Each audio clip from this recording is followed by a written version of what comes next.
Hello and good morning students. आज हम लोग बात करने वाले हैं gaseous exchange in plants. Plants में कैसे गैसियस एक्सचेंज होता है, क्या प्लांट्स के पास कुछ स्पेशलाइज्ड ऑर्गन्स है as a respiratory organs gaseous exchange के लिए या नहीं है। अगर कोई स्पेशलाइज्ड ऑर्गन नहीं है तो फिर क्या है जो प्लांट्स में गैसियस एक्सचेंज होने में मदद करता है। सबसे पहले हम लोग ये जान लेंगे कि प्लांट्स में during the process of photosynthesis वो क्या करते हैं। फोटोसिंथेसिस के दौरान कार्बन डाइऑक्साइड इनटेक करते हैं और एज अ बाई प्रोडक्ट हमें मिलता है ऑक्सीजन। अब जिस तरह से हम लोग ह्यूमंस की बात कर लें, चिड़ियों की बात कर लें, एनिमल्स की बात कर लें, हमें रेस्पिरेशन के लिए चाहिए होता है ऑक्सीजन। हम ऑक्सीजन के बिना जीवित नहीं रह सकते। उसी तरह से जब हम प्लांट में रेस्पिरेशन की बात करते हैं तो प्लांट्स भी रेस्पिरेशन के दौरान ऑक्सीजन इनटेक करते हैं और कार्बन डाइऑक्साइड गिव आउट करते हैं। यहाँ पे कोई दो राय नहीं है या हमें कंफ्यूज नहीं होना है कि प्लांट्स तो कार्बन डाइऑक्साइड टेक इन करते हैं एंड ऑक्सीजन गिव आउट करते हैं। यहाँ पर एक क्लियर कट आइडिया हमें अपने दिमाग में रखना है कि फोटोसिंथेसिस के पर्पस के लिए प्लांट ऑक्सीजन गिव आउट करते हैं when they take in carbon dioxide as raw material। लेकिन जब हम रेस्पिरेशन की बात करते हैं तो प्लांट्स भी ऑक्सीजन टेक इन करते हैं और कार्बन डाइऑक्साइड रिलीज करते हैं only when we are talking about respiration in plants. अब प्लांट्स के पास किसी भी तरह का कोई स्पेशलाइज्ड ऑर्गन नहीं होता है। अगर हम एनिमल्स की बात करें तो हमारे पास नोज है, विंड पाइप है, लंग्स है, ये स्पेशलाइज्ड ऑर्गन्स है जो ब्रीदिंग में हेल्प करते हैं हमारा। लेकिन जब हम प्लांट्स की बात करते हैं तो इनके पास किसी भी तरह का कोई स्पेशलाइज्ड ऑर्गन नहीं होता है गैसियस एक्सचेंज के लिए। प्लांट के पास स्टोमाटा और लेंटिसल्स होते हैं एज एन ओपनिंग, और स्टोमाटल और लेंटिसल्स ओपनिंग ही फैसिलिटेट करते हैं प्लांट्स में रेस्पिरेशन के लिए। अब हमारे सामने एक सवाल आता है कि क्यों प्लांट्स के पास स्पेशलाइज्ड रेस्पिरेटरी ऑर्गन्स नहीं होते या क्यों प्लांट्स को स्पेशलाइज्ड रेस्पिरेटरी ऑर्गन्स की ज़रूरत नहीं होती इन केस ऑफ रेस्पिरेशन। क्योंकि इतना तो हम अभी तक जान ही चुके हैं कि प्लांट्स भी रेस्पायर करते हैं, प्लांट्स भी ऑक्सीजन टेक इन करते हैं और कार्बन डाइऑक्साइड गिव आउट करते हैं। तो फिर प्लांट्स को स्पेशलाइज्ड ऑर्गन्स की ज़रूरत क्यों नहीं होती है इस प्रोसेस के लिए। तो यहाँ पर हम कुछ पॉइंट्स को जान लेंगे। पहला कि गैसियस एक्सचेंज जब प्लांट में होता है तो ये बहुत कम होता है एज कम्पेयर टू एनिमल्स। जैसे हम कॉन्स्टेंटली ब्रीथ करते हैं, कंटिन्यूसली हम ऑक्सीजन टेक इन करते हैं और कार्बन डाइऑक्साइड ब्रीथ आउट करते हैं। लेकिन प्लांट्स के केस में ये कंटिन्यूअस प्रोसेस नहीं होता। हम हमेशा प्लांट को ब्रीदिंग प्रोसेस करते हुए नहीं देख सकते हैं। यहाँ पे जब हम प्लांट्स के बारे में बात कर रहे हैं तो जब फोटोसिंथेसिस होता है, फोटोसिंथेसिस के साथ साथ में exchange of gases, taken of oxygen, giving out of carbon dioxide, ये हम देख सकते हैं। उसके बाद क्यों प्लांट्स के पास स्पेशलाइज्ड रेस्पिरेटरी ऑर्गन्स नहीं होते, उसका कारण ये भी है कि मैक्सिमम गैसियस एक्सचेंज जो होता है वो फोटोसिंथेसिस के दौरान हो चुका रहता है। तो और कितना गैसियस एक्सचेंज और प्लांट करेगा, है ना। दूसरा पॉइंट ये भी हो सकता है कि गैसेस का जो ट्रांसपोर्ट है प्लांट्स में from one part two another, ये भी बहुत लिमिटेड होता है। गैसियस एक्सचेंज या gaseous transport from one part two another part of the plant, it is very much limited. तो यही कुछ कारण है जिसके वजह से प्लांट्स में स्पेशलाइज्ड रेस्पिरेटरी ऑर्गन्स नहीं होते हैं। जब हम प्लांट्स में रेस्पिरेशन को एज एन इक्वेशन डिस्प्ले करने की कोशिश करें तो हम इसको कुछ इस तरह से एक्सप्रेस कर सकते हैं। C6H12O6 plus 6O2 and this will give 6CO2 plus 6H2O and energy. तो ये हमारा, हम कह सकते हैं, एक ओवरऑल इक्वेशन है विथ रिस्पेक्ट टू रेस्पिरेशन। यहाँ पर दो बातें हमें याद रखनी है कि ये जो रेस्पिरेशन है जब भी ये ऑक्सीजन के प्रेजेंस में होगा हम इसे कहेंगे एरोबिक रेस्पिरेशन।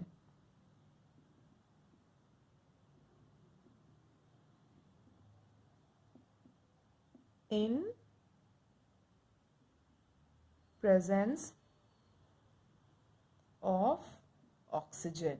और हमें ये बात भी याद रखनी है कि जब ऑक्सीजन के एब्सेंस में रेस्पिरेशन का प्रोसेस हो तो उस कंडीशन में हम इसको एनएरोबिक रेस्पिरेशन कहते हैं।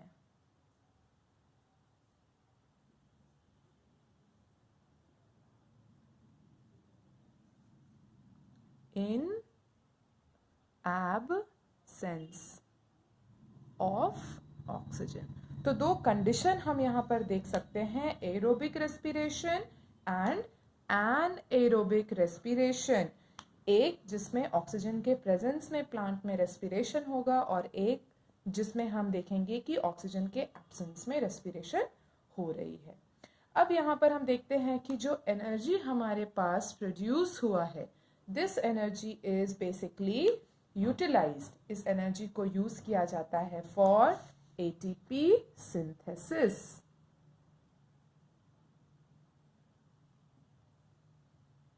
अब हम लोग एक क्विक रिव्यू ले लेते हैं एनएरोबिक रेस्पिरेशन के बारे में।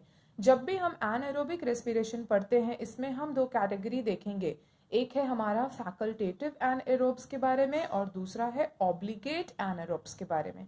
अब ये फैकल्टेटिव एनएरोब्स और ऑब्लिगेट एनएरोब्स क्या हैं? तो सबसे पहले हम देखते हैं कि फैकल्टेटिव एनएरोब्स हम किसे कह सकते हैं। ऐसे ऑर्गेनिजम्स जो कि केपेबल होते हैं कि वो ऑक्सीजन के प्रेजेंस और ऑक्सीजन के एब्सेंस में भी ग्रो कर पाएं, तो इस तरह के ऑर्गेनिजम्स को हम बोलेंगे फैकल्टेटिव एनारोब्स। इसमें कंडीशन नहीं है कि ऑक्सीजन होगा तभी हो पाएगा, ऑक्सीजन नहीं होगा तभी हो पाएगा। इसमें दोनों ही ऑप्शन है, अगर प्रेजेंस ऑफ ऑक्सीजन है तो भी वो ग्रो करेगा एंड एब्सेंस है तो भी वो ग्रो करेगा। इसका बेस्ट एग्जाम्पल हम देख सकते हैं एस्चेरिशिया कोलाई। अब जब हम ऑब्लिगेट एनारोब्स के बारे में बात करते हैं तो यहाँ पे हमारे पास एक कंडीशन होता है कि इस तरह के एनारोब्स केपेबल होते हैं ग्रो करने के लिए सिर्फ और सिर्फ ऑक्सीजन के एब्सेंस में, यानी कि इनकी ग्रोथ के लिए ऑक्सीजन रिक्वायरमेंट नहीं है। इसका बेस्ट एग्जाम्पल हम ले सकते हैं क्लोस्ट्रीडियम टेटानी। अब हम लोग बात करेंगे एरोबिक रेस्पिरेशन के बारे में। एरोबिक रेस्पिरेशन को हम डिटेल डिस्कशन में समझने की कोशिश करेंगे, क्योंकि ये जो एरोबिक रेस्पिरेशन है ये एक मल्टी स्टेप प्रोसेस होता है। मल्टी स्टेप प्रोसेस बोलने का मतलब है कि एरोबिक रेस्पिरेशन के अंडर हम बहुत सारे स्टेप्स देखेंगे, अलग अलग स्टेप्स देखेंगे, और बेसिकली इसमें 4 इंपॉर्टेंट स्टेप्स इन्वॉल्व होते हैं। वो 4 इंपॉर्टेंट स्टेप्स क्या क्या है? सबसे पहला हम देखते हैं ग्लाइकोलाइसिस, दूसरा स्टेप हम देखते हैं पाइरूवेट ऑक्सीडेशन, तीसरा स्टेप है क्रेब्स साइकिल, और last and fourth electron transport chain. तो अब हम लोग एक एक करके एरोबिक रेस्पिरेशन के बारे में और इसमें इन्वॉल्व इन 4 अलग अलग स्टेप्स के बारे में डिटेल डिस्कशन करेंगे। सबसे पहले हम लोग ग्लाइकोलाइसिस के बारे में जानने की कोशिश करते हैं। अगर हम ग्लाइकोलाइसिस वर्ड को 2 पार्ट में डिवाइड करें तो हमें मिलेगा ग्लाइको एंड लाइसिस। ग्लाइको का मतलब होता है शुगर, जहाँ पे बेसिकली हम ग्लूकोज की बात करेंगे, और लाइसिस का मतलब होता है स्प्लिटिंग। ग्लाइकोलाइसिस की जब हम लोग बात करते हैं तो ये एक बहुत ही कॉमन स्टेप होता है to both aerobic and anaerobic respiration, यानी कि ग्लाइकोलाइसिस हम दोनों एरोबिक और एनारोबिक रेस्पिरेशन में देखते हैं। और बेसिकली ग्लाइकोलाइसिस में क्या होगा? Splitting of sugar, that is glucose, यही हम इसमें देखते हैं। ग्लाइकोलाइसिस के प्रोसेस में हम देखते हैं कि ग्लूकोज जो कि एक 6 कार्बन कंपाउंड है, ये ब्रेक डाउन करता है into 2 molecules of pyruvic acid, और ये पाइरूविक एसिड 3 कार्बन कंपाउंड होता है। ग्लाइकोलाइसिस को ईएमपी पाथवे भी कहा जाता है। अब ग्लाइकोलाइसिस को ईएमपी पाथवे क्यों बोलते हैं? ये ईएमपी पाथवे क्या है? ये जो ईएमपी है ये तीनों अल्फाबेट्स 3 नाम के इनिशियल्स हैं। बोलने का मतलब कि 3 साइंटिस्ट के नाम, एम्बडेन, मेयरहोफ एंड पार्नास, ये तीनों साइंटिस्ट ने मिलकर ग्लाइकोलाइसिस को डिस्क्राइब किया था और इसीलिए इनके नाम के पहले अल्फाबेट्स को मिलाकर ईएमपी पाथवे, इसीलिए ग्लाइकोलाइसिस को ईएमपी पाथवे भी कहा जाता है। ग्लाइकोलाइसिस में बेसिकली हम देखेंगे 10 स्टेप्स, यानी कि हम कह सकते हैं कि ग्लाइकोलाइसिस में टोटल 10 स्टेप्स इन्वॉल्व्ड होते हैं। अब कुछ बातें हम लोग समझ लेते हैं इन 10 स्टेप्स में इन्वॉल्व होने से पहले।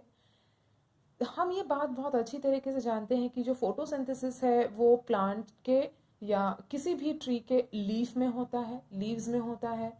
अब फोटोसिंथेसिस के वजह से ग्लूकोज का फॉर्मेशन होगा लीव्स में, लेकिन ये जो ग्लूकोज है वो ट्रांसपोर्ट किया जाता है to different part of the plant, और ये जो ट्रांसपोर्टेशन है उसको फैसिलिटेट किया जाता है बाय फ्लोएम ट्यूब्स। अब यहाँ पर क्योंकि ट्रांसपोर्टेशन हो रही है ग्लूकोज की to each and every part of the plant, तो हम क्या कह सकते हैं कि ये जो ग्लूकोज है ये प्लांट के एक एक सेल तक पहुंच जाएगा।